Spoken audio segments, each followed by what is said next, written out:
Going on, guys? It is Matt from Hedron Alignment. We are back with another video. I know it's been a while since Zach and I have uploaded, but we're gonna get back into it.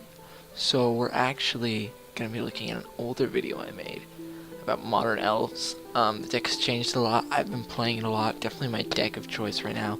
Super fun and awesome. Definitely my go-to FNM. Won a lot of FNMs with this deck, so I feel very comfortable with it, and I feel very comfortable explaining it to you guys, and I'm going to explain my updated version of it. So, starting out, pretty simple, same as the last time. We're going to start out with playset of Llanowar Elves, playset of Elvish Mystic.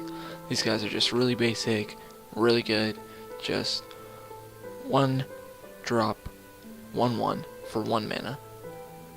And yeah, they're an elf. They're an elf body, which is good for the rest of our deck because it revolves around elves. I mean, we are an elf deck. So they're good to have, and they're really good turn 1 play. So these guys, look for them in your opening hand.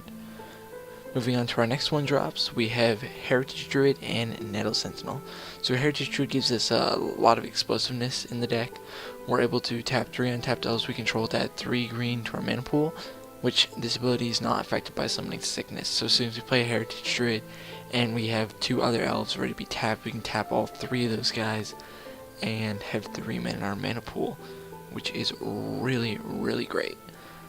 This 3 mana can be spent on maybe casting another 3 more elves, you know, and then tapping those 3 to get another 3 mana. So it gives us a lot of explosiveness in the deck. Now the Sentinel is also a combo with Heritage Druid. It's more of a synergy, but kind of a combo.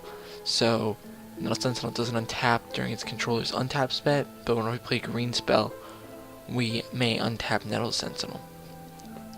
So what we're going to do is, let's say, best scenario is we have a Heritage Druid, 2 Nettle Sentinels, we tap all 3 of those guys, add 3 green mana to our mana pool, we play a green spell, let's say a Llanowar Elf, the Nettle Sentinels untap, we're floating 2 green mana because we only played 1 of our 3 that we got from tapping them originally, and then we can tap those Nettle Sentinels and that new Llanowar Elf that just entered the battlefield and have 5 floating mana, and we can spend that on a number of things in the deck, which is a really good combo early game. Lets us establish our board present and let the opponent know we're on board early in the game. It's also a 2/2, which is really good at just getting in there early game. Puts them on a little bit of a clock in the early game, which is nice to do. Moving on to our 2 drops, we have Druid Elite and Elvish Visionary. So Druid Elite is a really good value card. It gives us 2 bodies for 1 card, and it also combos really well with Heritage Druid. We can play a Heritage Druid turn 1, Druid Elite turn 2.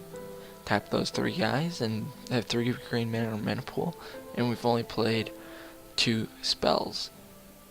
The Elvish Visionary is only a 1-of in the deck. That is because it's more of a flex slot. It's a good value card. We can draw off of it if we play it, and we can like hope for some more gas to keep our mana flowing and our Heritage Druid Nettle Sentinel combo rolling.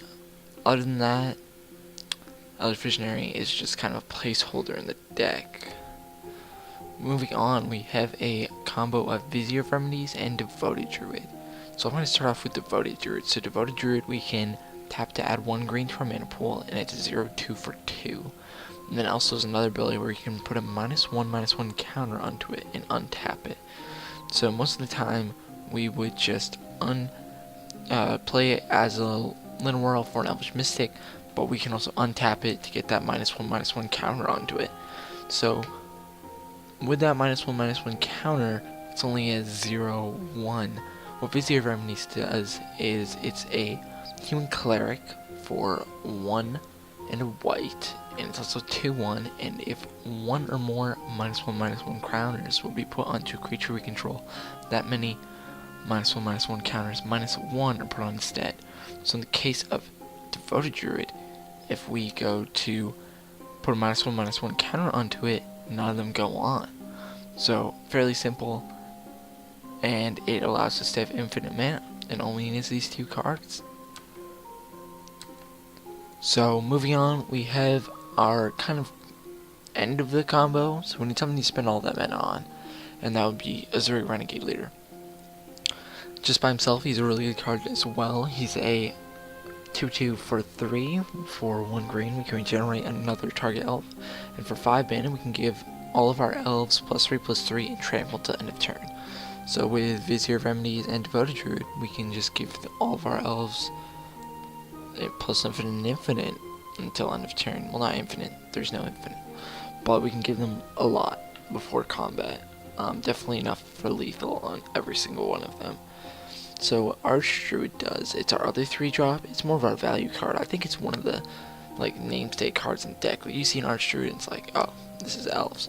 So it's a lord, so other elf creatures we control get +1/+1. Then we can tap to add 1 green to our mana pool for each elf we control. So if we get this guy down turn 2, and then play some other elves after that, and then we can tap him, have like 4 mana in our mana pool, play some more elves.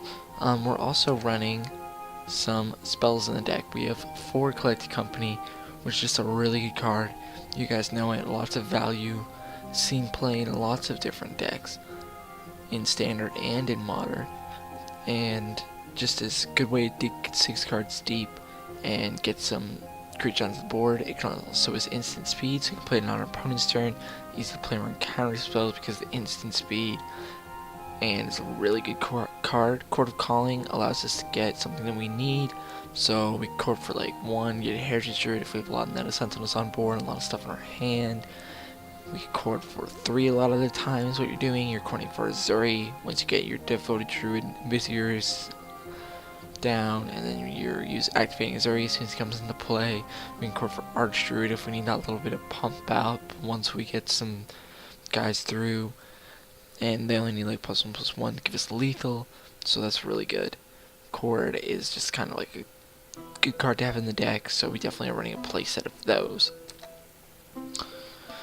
Moving on, we have 1 flex slot in the deck, so you're either going to be running one of these 2 cards, preferably, well, what I like to do is run Growing Rights of Itlamok. So it's a legendary enchantment, which is kind of weird, but when it enters the battlefield, like the top 4 cards of our library, we can reveal a creature card and put it into our hand, and we put the rest on the bottom of our library in any order, and then that's pretty good in itself. Let's take 4 cards deep for a creature, and that can save us our butts like in the late game if we need something to put on board. And at the beginning of our end step, if we control 4 more creatures, we transform it, which is the good part. So when it flips, it's pretty much Guy's Cradle, guys, which is insane. So you can tap it to add 1 green to our mana pool, or we can add 1 green to our mana pool for each creature we control, which is just plain crazy. We can get this thing down turn 2 and have a Guy's Cradle at the end of turn 2. And on our opponent's upkeep, we can play the Court of Calling. We can play like an Eclectic Company and clog up the board even more. Then we have Eternal Witness. Is the other option people are using. It's more a value one. In case we play like Eclectic Company, we can get that back into our hand, fetch land, get that back into our hand. One of our elves gets hit by a removal spell. I've also seen people play another Elvish Visionary in this slot, a Reclamation Sage, in case if there's some wacky stuff happening. And I have also seen people play Scavenging Ooze for like Snapcaster decks or Dredge, if those are very apparent in your local meta. So this spot is definitely flexible. I like Rights because it just gives us some more mana, and it's really cool. Moving on to our mana base. Other than our Guy's Cradle, we're running 4 Forest, which you guys should be able to get your hands on. 4 Windswept Teeth, which helps us down our deck get white mana with Temple Garden, which is going to be coming up soon, and just pretty good. It's not that expensive either. And then Razor Edge Thicket is really good because we only really need 2 lands to start going off, and this one comes to the battlefield on tap and it has green or white mana, so it's pretty good because by the time it comes in tapped, we don't really even need it because we're either pretty much out of the game at that point if we needed that mana, or we're winning, so we don't really need that mana.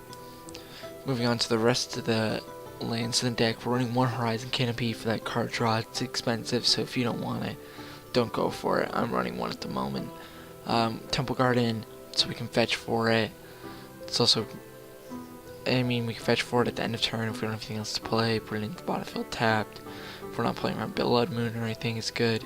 And then Pendelhaven, just pretty simple. Add 1 green to our mana pool. Target 1 gets +1/+2 until end turn. Pumps our elves in combat, little tiny combat trick. And is just like a green land, which can't really complain about. They're running 1 Cavern Souls, which is just really good for elves because of our tribal synergy, so all of our elves just can't be countered when we have a Cavern of Souls out, which is really good against control. They can't really play around that too much, and just good. I mean, what more can you ask for at that point? Then moving on, we kind of do have 1 flex slot at the lands as well. So I've seen people play Nykthos, Westvale Abbey, and Gavany Township. My preference right now is Westvale Abbey, but I've been experimenting with Gavany Township and Nykthos as well. So Nykthos just lets us add a ton of mana to our mana pool. I'd say it's the 5th copy of Elvish Archdruid in our deck. Gavany Township is better in the late game when you're trying to like grind out another deck, which is like cleared your board and you're pretty much just like 2 creatures down or 1 at this point, and you're just trying to like pump those guys up, swing, taking your slow turns, just you've already just done top deck mode, helps you grind those games out. Where Westvale Abbey does a similar thing. It's a little bit slower, but you do not have to rely on the creatures already being on the board, and you get a 1/1 white and black human cleric creature token, and then you can sacrifice 5 creatures, transform it. So this could also be another win condition.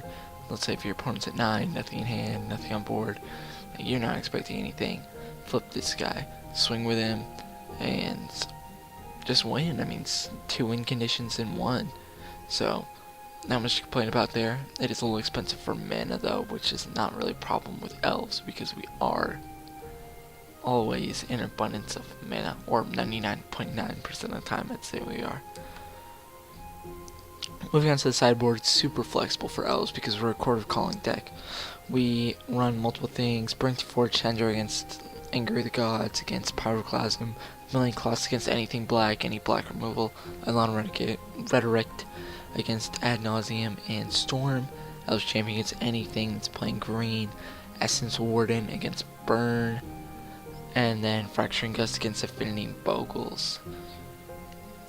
Taki War's Wage against Affinity, Kitchen Finks against like Jund, Burn. Malaria doesn't really work with our combo at all, but if Infect is very high in your meta, I would recommend bringing Malaria just because she's the only thing that can really work well against that. Path to Exile, just overall removal, which is great.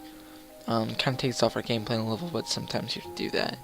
Phyrexian Invoker is really good against Planeswalkers, really good against Engineer Explosives. It's kind of just Pithing Needle and Stick, so overall just a great card. And then we use Selfless Spirit, which is coming in a lot when people bring in board wipes. We just bring in a Selfless Spirit, we can cord for it, we can just put it on board so they can't play their board wipes. Really good. And then you have even more options. I mean, the sideboard is super flexible. Play any of these cards in any numbers that you want. Look up some different cards, like it's really up to you. So Stony Silence, good against Tron, good against Affinity, Rest in Peace, any graveyard deck. Scavenge, you can use any graveyard deck, any decks with a lot of creatures in the yard. Rex Age, people run a main deck even. Like I said earlier, it's just an overall, like, get this out of my way. I don't know what's going to be happening next. So we're going to play some Rex Ages. Even Mind Sensor against decks that search a lot, Kiki Cord. Any decks that are running like a lot of fetch lands, like Traverse the Uber Wild decks, I bring that in at that point because it's really good to have. Credit of Behemoth, I bring this in when you're expecting people to really go against Desiri. So they're bringing in like Infinite Obliteration, which one of my friends does when we're playing casually. Well, it's not like, it's like semi-casually, like when we're playing together. Or if they have a Pithing Needle and their name is like, you know that they're gonna have like Phyrexian Invoker or Pithing Needle or like Meddling Mage or something weird. So your win conditions are kind of out other than just your pure beats, which don't always work. Credit of Behemoth can put you on a little bit faster than other things would. Played in Legacy Elves, so it's pretty good in Modern Elves, I used to run it main deck until I brought in the combo into my deck, and I really enjoyed it because there were a lot of spots where I could cord for that and I could easily win. It's not as easy now, but it's definitely more consistent without Crater Hoof. But definitely experiment with this one, guys. It's definitely one of my favorite cards in Magic, and if I'm just fooling around, Crater Hoof Beam is definitely in my deck. Awesome card. So I hope you guys enjoyed the updating deck tech. If you want to leave a like, leave a comment. I'm so glad if you guys stayed around for this long hiatus that we took. We're going to be uploading a lot of videos more recently, and we got some really good ones planned. So if you guys want to leave a like, comment down below, and I really hope you enjoyed this one. Very similar to my other one, but I just want to give you guys an update on how I'm feeling about Modern Elves, my favorite deck of Modern. Peace.